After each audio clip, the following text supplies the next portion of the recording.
Dobrodošli nazad u prvu epizodu novog istorijskog kanala Balkan Biograf, gde istražujemo značajne događaje iz srpske istorije i celog Balkana. Danas ćemo zakoračiti duboko u 17. vek i otkriti priču o jednoj od najvažnijih seoba srpskog naroda, Velikoj seobi u jesen, 1690. godine. U ovom periodu, srpski narod, već iskusno suočen sa seobama usled ratova i političkih previranja, sada se suočava sa najvećom seobom do tada.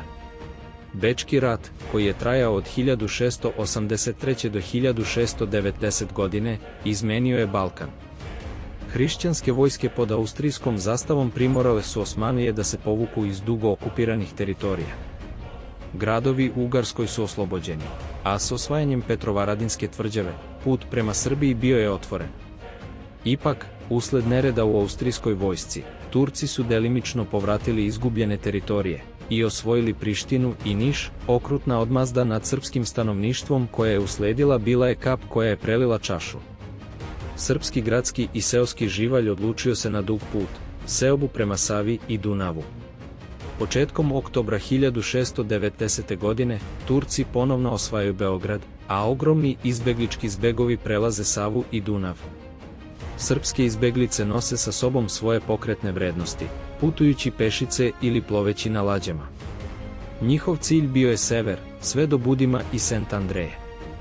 Tokom ovog dugog puta, mnogi su se zaustavili i naselili u Potisju i Podunavlju. Zamislite hiljade ljudi kako putuju, deleći istu sudbinu, vodeći samo svoje porodice, par krpica i svoj identitet. Sa njima su putovale i sveštenici, a na čelu sveštenstva bio je patrijarh Arsenije III Čarnojević, noseći mošti Svetog Save i drugih srpskih srednjovekovnih vladara i svetitelja.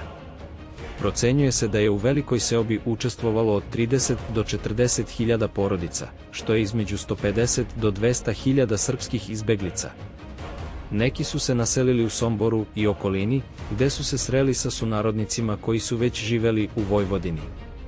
Velika seoba Srba duboko je uticala na srpsku istoriju.